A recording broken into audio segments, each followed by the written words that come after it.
Assalamualaikum warahmatullahi wabarakatuh. Waalaikumsalam warahmatullahi wabarakatuh. Alhamdulillahi rabbil alamin.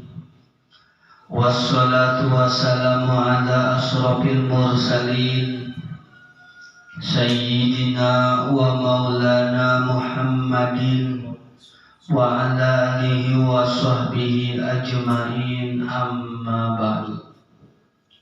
Faqad qala Allah ta'ala fil Qur'anil Karim wa huwa asdaqul qailin. A'udzu billahi minasy syaithanir rajim. Bismillahirrahmanirrahim. Yarfa'illahu alladhina amanu minkum walladhina utul ilma darajat. Al-ayah. Wa qala nabiyyu sallallahu alaihi wasallam, thalabul ilmi faridatun ala kulli muslimin wa muslimatin. Al-hadis. Wal makna, sadaqallahul azim wa sadaqa rasuluhu habibul karim wa nahnu ala dzalika minasy syahidina wasyakirina walhamdulillahi rabbil alamin. Yang saya hormati guru kita semua, Ayahanda Ustadz Fahri beserta keluarga. Kita doakan semoga beliau beserta keluarga selalu diberikan kesehatan oleh Allah Subhanahu wa Ta'ala dan ditambah kemuliaan oleh Allah Subhanahu wa Ta'ala. Yang saya hormati pada seluruh jamaah pengajian Mushola Al-Ihsan,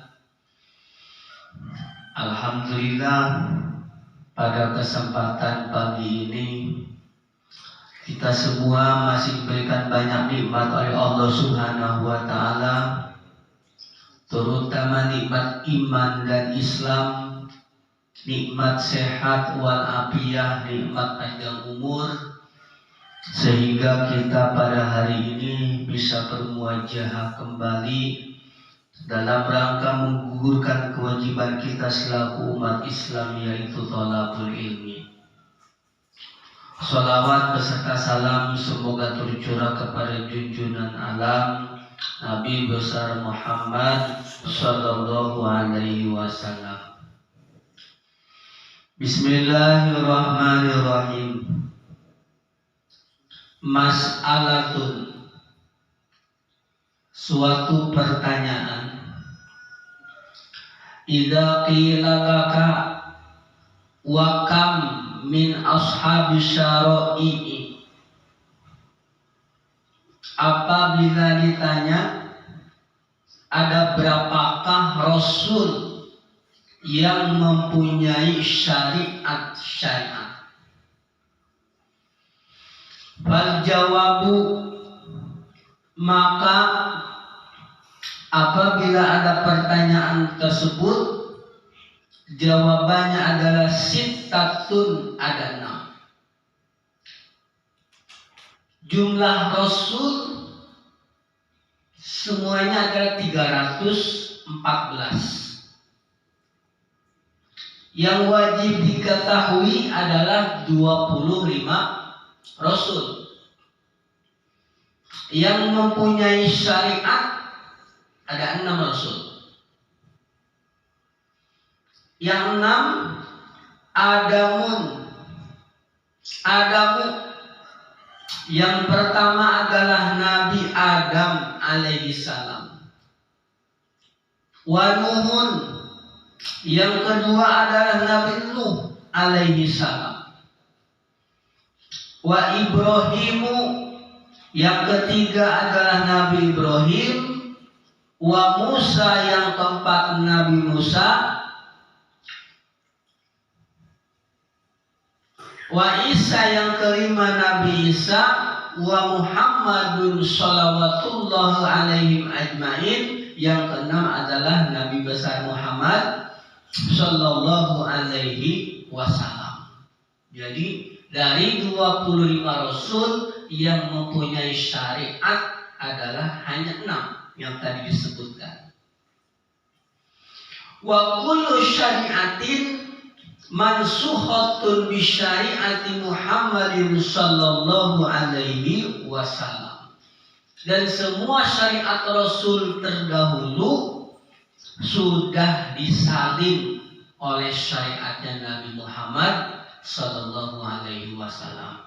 Jadi ajaran-ajaran Rasul dahulu yang sudah tidak sesuai dengan ajaran Rasul sudah disalin. Jadi cukup patokan pedoman kita sekarang adalah Al-Quran dan hadis. Contoh, Nabi yang pertama adalah Nabi Adam. Contoh syariat, Nabi Adam mempunyai syariat yang sekarang sudah tidak berlaku di syariat Nabi kita, yaitu pernikahan dengan saudara. Nabi Adam mempunyai syariat boleh menikah kakak dengan adik. Qabil, Habil, adik kakak, anak laki-laki. Iklima, Labuda, adik kakak, anak perempuan.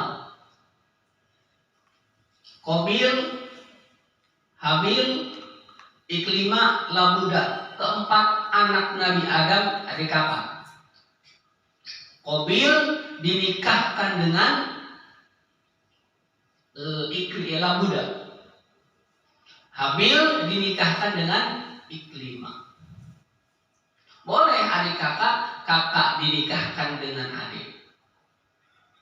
Tapi karena dalam suatu riwayat ada sifat hasud dari si Qabil karena merasa Labuda itu kurang bagus wajahnya dibandingkan dengan Iklimah. Ya, kurang bagus. Manusia ini punya pandangan wanita yang cantik dan yang kurang cantik. Nah, si Qabil sudah punya pandangan seperti itu. Kenapa saya dinikahkan dengan adiknya yang terlangkah, bukan adik sedeknya gitu. Terjadilah pembunuhan dan darah pertama yang mengalir di dunia ini adalah darah Habil. Nah, ini adalah syariatnya Nabi Adam yang sudah enggak berlaku di zaman Nabi Muhammad SAW. Dengan alasan apapun mau dicari dalil dari Al-Quran, hadis maupun kitab-kitab ulama, enggak ada yang membolehkan pernikahan antara laki-laki, antara adik dan kakak. Meskipun di luar sana ada negara yang membolehkan, mengesahkan di pengadilannya pernikahan bukan adik kakak, malah ibu dan anak. Na'udzubillah min dzalik. Ibu dan anak ini ingin menikah ke pengadilan, di pengadilan disahkan, tidak apa-apa. Ini sudah menyalahi aturan syariat semua Rasul. Gak ada ajaran Rasul siapa ibu menikah dengan anak. Ayah paling gak ada ya. Adanya adik dan kakak. Itu juga ketika masanya Nabi Adam alaihissalatu wassalam. Udah gak boleh. Yang kedua, Nabi Nuh. Zaman Nabi Nuh, syariatnya Nabi Nuh contohnya adalah mendoakan keburukan, azab pada suatu kaum boleh waktu itu. Kenapa? Karena pada zaman Nabi Nuh orang yang beriman ini dibandingkan yang dengan yang tidak beriman sangat jauh. Nabi Nuh ini usianya di sini disebutkan kalau nggak salah. Wa umruhu alfu sanatin wa arba'u mi'atin wa khamsuna sanatan. Nabi Nuh umurnya 1450 tahun. Masya Allah, berarti usia Nabi Nuh seperti zaman Nabi Muhammad sampai sekarang nih. 1445 Hijriah. Nah, zaman Nabi Nuh usianya seperti itu, 1450 tahun. Masya Allah, luar biasa panjang umurnya. Usia Nabi Nuh 1450 tahun, beliau Nabi Nuh berdakwah kepada umatnya selama 950 tahun. Nabi Nuh ngajak dakwah ke umatnya. Ayo ibadah kepada Allah, jangan menyembah patung, jangan menyembah berhala. Tapi selama 950 tahun, umat yang diajak dakwah yang ikut hanya 80 orang. Sama ini, hanya 80 orang. Bayangkan selama 950 tahun dakwah, yang beriman kepada Nabi Nuh hanya 80 orang. Dan itu pun orang-orang lemah, miskin, gak punya jabatan. Pengikutnya Nabi Nuh yang kafir, orang-orang kuat, punya harta, jabatan, fisiknya kuat-kuat. Nah, karena Nabi Nuh beserta pengikutnya merasa enggak punya kekuatan, merasa pengikutnya pun gak ada yang kuat, maka hanya mengandalkan doa. Apalagi doa. Sehingga Nabi Nuh dalam Al-Quran, bi antuhrikahum wahai Allah, umatku diajak untuk beriman namun murka. Banyak yang gak mau beriman. Bi antuhrikahum ya Allah, binasakanlah mereka, dibinasakan. Doa mendoakan binasa sekarang gak diperbolehkan. Dulu zaman Nabi Nuh berdoa bersama-sama, binasakanlah semua manusia yang di alam semesta waktu itu tidak beriman. Sedangkan yang beriman hanya 80 orang. Akhirnya Nabi Nuh membuat perahu besar. Yang naik perahu bahtera tersebut adalah orang-orang yang beriman. Hanya 80 orang. Jadi kita ini adalah sisanya kaum Nabi Nuh yang 80 orang. Ya, alhamdulillah di kantong kita sekarang memegang uang. Padahal kita dulunya turunan orang susah itu. Ya, pengikut Nabi Nuh yang susah itu dulu, yang lemah. Sisa, semuanya binasa pada zaman Nabi Nuh. Jadi bisa dijadikan ibrah sekarang kita dakwah, Ayah Fahri dakwah di jalan ini, di musola ini. Dapat dijadikan ibrah bahwasanya zaman Nabi Nuh berdakwah mengajak pada kebaikan selama 950 tahun hanya 80 orang yang ikut. Makanya di masjid-masjid manapun, pengajian dimanapun, ustadznya mengajak, tokohnya mengajak, yang ada di masjid dan musola gak kurang gak lebih dari 20 orang. Dikit, gak aneh. Udah ada zaman dari dulu, zaman Nabi Nuh. Nabi itu Nabi, itu Rasul yang mengajak, bukan orang biasa. Apalagi kita, ibadahnya yang seperti ini biasa-biasa saja. Hatinya mungkin kita kurang ikhlas, mengajak. Alhamdulillah sekarang ada berapa? Di 3, 4, 5, 6, 7, 8 orang. Alhamdulillah. Luar biasa 8 orang. Seorang Rasul selama ratusan tahun, hampir 1000 tahun cuma 80 orang. Segitu doanya mustajab. Sulit. Urusan hidayah, taufik itu sulit. Tugas kita adalah hanya mengajak. Seorang tokoh adalah tugasnya adalah mengajak. Seorang muslim tugasnya adalah mengajak. Ayo kita ke musola, hanya mengajak. Adapun mau atau tidak itu adalah hidayah Allah, diserahkan kepada hidayah Allah, bukan urusan kita. Kita jangan marah-marah, sebel aja, jangan. Malah doakan, awas nantinya matinya kamu nggak bawa iman Islam dan nggak mau ngaji, jangan. Yang sabar saja, dakwahnya dakwah seperti biasa, jalankan meskipun sedikit. Ya, yang penting istiqomah. Ya, udah nggak aneh. Dimanapun itu terjadi, dimanapun, di kota maupun di desa-desa, sama itu saja. Yang ketiga adalah Nabi Ibrahim alaihissalatu wassalam. Kalau dari segi ajaran, mulai zaman Nabi Nuh sampai zaman Nabi Muhammad, ajaran tauhidnya sama. Cuma syariatnya yang berbeda. Cuma ada yang sama, di antaranya adalah Nabi Ibrahim. Syariat yang sama adalah syariat khitan. Yang kedua adalah kurban. Khitan dan kurban adalah syariatnya Nabi Ibrahim. Wattaba'a millata Ibrahim. Syariatnya Nabi, cuma Nabi Ibrahim meskipun syariatnya khitan itu zaman Nabi Ibrahim, tapi jangan mengikuti amsilnya Nabi Ibrahim. Nabi Ibrahim disunatnya ketika usianya sudah dewasa, yaitu samanina sanatan, umur 80 tahun.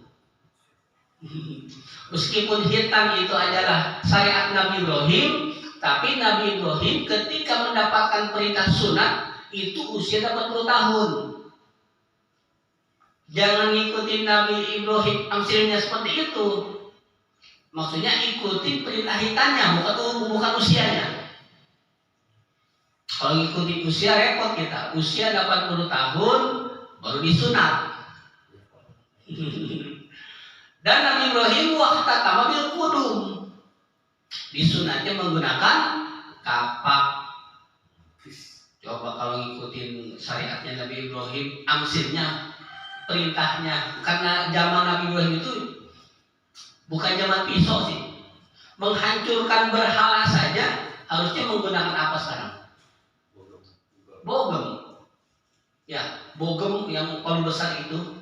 Tapi Nabi Ibrahim merusak berhala menggunakan kapak. Kalau kita kapak digunakan untuk membelah kayu, bukan menghancurkan berhala, bukan menghancurkan batu. Sekarang yang menghancurkan batu-batu di jalan tuh, jalan raya, semuanya menggunakan bogem, nggak ada yang menggunakan kapak. Tapi Nabi Ibrahim menghancurkan berhala yang segitu gedenya, gede-gede, ada yang paling gede, cuma menggunakan kapak. Sampai disunat pun Nabi Ibrahim menggunakan kapak. Ya, mungkin kalau ada waktu itu, mungkin menggunakan pisau seperti itu. Tapi mungkin entah zaman Nabi Ibrahim waktu itu kapak dijadikan apa sih namanya, multifungsi, mungkin bisa jadi ya, untuk menghancurkan berhala bisa kapak kudum namanya, termasuk untuk mengiris cabai bawang, mungkin zaman itu menggunakan kapak sepertinya ya. Nah itu ajaran Nabi Ibrahim. Kita dan kurbannya, tapi jangan amsil waktu itu juga. Amsil sebelum eksekusi kurban. Apa? Nabi Ibrahim sebelum mengkorbankan anaknya, Nabi Ibrahim berkorban banyak. Dalam suatu riwayat disebutkan 1000 kambing, 315 sapi, 100 unta. Sebelum Nabi Ibrahim mengkorbankan Nabi Ismail, Nabi Ibrahim selalu berkurban sebanyak 1000 kambing, 315 sapi, 100 unta.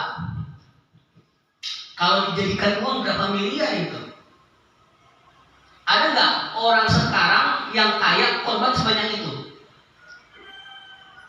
Pernah dengar nggak berita? Pak ya? Belum. 1000 kambing itu orang kaya. Belum ya. Atau 300 sapi nggak ada ya. Ada juga paling satu sapi yang harganya bagus kali berapa juta itu. Bayangkan 1000 kambing kali harganya 3 juta aja. Udah berapa? 300 juta. Hah? 1 miliar. Oh iya, 3 miliar ya. Udah 3 miliar itu. Sapi 300 Nabi Ibrahim setiap tahunnya. Iya 3 miliar ya benar 3 miliar. Kambing aja udah 3 miliar. Nabi Ibrahim kurban sapi setiap tahunnya 300. Kali harga sapi berapa? Kali 10 juta aja yang murahnya. Berapa miliar itu? 300 kali 10 juta. Belum unta yang lebih mahal lagi 100 unta. Gak ada orang yang sekaya apapun zaman sekarang sebanyak korbannya Nabi Ibrahim. Karena pengorbanan Nabi Ibrahim luar biasa seperti itu, malaikat memujinya luar biasa. Sampai karena Allah selalu mendengar pujian malaikat, Nabi Ibrahim diuji. Ketika Nabi Ibrahim mendengar pujian-pujian tersebut, jangankan sapi, kambing dan unta, aku kalau punya anak, Allah perintahkan aku kurbankan. Ngomongnya sih sembarangan. Sembarangannya kenapa? Karena merasa dirinya nggak punya anak. Waktu itu dia berani ngomong seperti itu. Kalau ada anak saya sembelih gitu. Berani kenapa? Karena belum punya anak. Ketika lewat waktu puluhan tahun hamil kan, lahirlah putra bernama Ismail. Lupa Nabi Ibrahim pernah berkata seperti lupa. Ada perintah menyembelih anaknya sebagai kurban. Nah, kurban ini adalah syariat Nabi Ibrahim, tapi jangan dijadikan amsil menyembelih anaknya bila berlakukan sekarang. Yang diberlakukan adalah menyembelih binatang kurban, jangan anak. Jadi kalau sekarang ada mimpi yang datang ke kita disuruh menyembelih anak, jangan dituruti. Ya itu perintah setan. Beda dengan Nabi dan Rasul. Itu ujian besar Rasul. Nabi Ibrahim itu berpikir. Makanya ada yang dinamakan dengan tarwiyah, hari tarwiyah, puasa tarwiyah. Tarwiyah artinya berpikir. Nabi aja Rasul berpikir ketika mimpi, ya Ibrahim, ufi binadzarika. Wahai Ibrahim, mana najarmu untuk menyembelih anakmu? Nabi Ibrahim bangun gak langsung eksekusi, mikir dia. Ini mimpi datang dari Allah atau dari setan? Udah belum ketemu titiknya tuh. Ini masih berpikir-pikir. Besoknya hari Arafah namanya. Arafah itu artinya tahu. Ketika di malam kedua mimpi ada perintah Allah seperti itu, baru Nabi Ibrahim yakin dan tahu ini adalah perintah Allah. Setelah yakin, baru besoknya hari raya kurban. Ya, tarwiyah, Arafah, Udhiyah. Berpikir, tahu, eksekusi korban. Yang keempat adalah syariat Nabi Musa. Contohnya syariat Nabi Musa yang diabadikan dalam Al-Quran adalah cara tobat umat Nabi Musa. Tobatnya Nabi Musa ini, tobatnya kaum Nabi Musa ini beda dengan cara tobatnya umat Nabi Muhammad. Tobat kaumnya Nabi Musa, ketika Nabi Musa bermunajat ke Gunung Turisina mendapatkan kitab Taurat, turun dari Gunung Turisina itu para pengikutnya banyak yang menyembah berhala. Kaum Bani Israel dibawa oleh Nabi Musa untuk menghindari siksaan atau kejaran dari kaum Fir'aun, beriman kepada Nabi Musa. Cuma ketika sampai Gunung Turisina, berkemah di Gunung Turisina, Nabi Musa bermunajat ke Gunung Turisina. Ketika turun sudah banyak yang murtad. Nabi Musa bingung ketika turun, umatnya banyak yang menyembah sapi emas. Kata Nabi Musa di dalam Al-Quran, innakum zalamtum anfusakum faqtulu anfusakum dzalikum khairul lakum. Kalian itu zalim. Kaum Nabi Musa banyak yang sadar salah bahwasanya mereka merasa dirinya murtad, ingin kembali kepada ajaran Nabi Musa. Kata Nabi Musa, Allah memerintahkan faqtulu anfusakum, bunuhlah dirimu sendiri kalau ingin tobat. Bayangkan orang murtad ingin kembali ke agamanya, boleh dengan syarat harus membuktikan dengan cara bunuh diri. Bayangkan sekarang nih, kalau misalkan syariatnya masih berlaku pada zaman umat Nabi Muhammad, orang murtad atau orang yang punya dosa besar ingin tobat harus bunuh diri. Sepi kayaknya Indonesia. Iya, sepi, susah. Enaknya umat Nabi Muhammad, syarat mau tobat enak, menyesal dan berjanji gak akan lagi melakukan perbuatan dosa tersebut, bersungguh-sungguh pada Allah, tobat diterima. Gak perlu bunuh diri, gak perlu menyakiti sedikit pun tubuh kita, gak perlu membuka aib kita, gak perlu. Akan ada katanya zina muson namanya, kalau dalam syariat itu dirajam, dibunuh. Itu juga ada aturannya. Nabi dalam kitab Bulughul Maram sudah mencontohkan ketika ada orang yang mengaku zina pada Rasul enggak langsung menanggapi. Kata wanita tersebut, ya Rasul, aku zina ini, punya anak zina, hamil anak zina. Kata Rasul, la'allaka qabalta, pulang, mungkin kau hanya mencium. Ngaku di hadapan Rasul. Kata Rasul, pulang, kamu mungkin gak zina, kamu hanya mencium saja. Balik lagi, Rasul, aku zina. Enggak, mungkin kamu hanya memeluk saja. Pulang. Sampai 3 kali. Karena 3 kali udah sampai, kata Rasul, lahirkan dulu anakmu, baru nanti rajam. Artinya apa? Kalau punya dosa, tutup aib kamu, tobat sama Allah. Kalau yang berhubungan dengan hakullah, kalau hakul adami minta maaf. Nah, ajaran Nabi Musa nggak bisa seperti itu. Kalau ingin tobat, bunuh dirimu sendiri. Ada 2 cara. Yang pertama adalah menusuk jantungnya. Kalau dalam kitab tafsir Sawi itu dengan cara menusuk jantung dengan pisau di lembah atau di tebing tinggi. Setelah dia tertusuk, jatuh ke bawah, baru diterima tobatnya. Atau dengan cara kedua, masuk ke dalam ruangan, masing-masing diberikan alat pisau, masuk dalam ruangan gelap, ditutup, saling bunuh. Jadi siapa saja lawannya di situ, bunuh. Yang mati akan mati syahid, yang hidup tobatnya diterima. Bayangkan seperti itu, ngeri juga cara tobatnya kaum Nabi Musa. Kalau diberlakukan pada kaum Nabi Muhammad, kayaknya lebih baik ke tobat ya. Zaman dulu pada berani tuh, kaum Nabi Musa yang ada berapa ratus yang mengikut. Mereka semua merela untuk bunuh diri di atas tebing. Bersama-sama mengucapkan 2 kalimat syahadat dan mengucapkan syahadat Rasul, Musa Rasulullah, tusuk jantungnya, banyak yang mati. Bahkan ada yang dalam satu ruangan saling bunuh.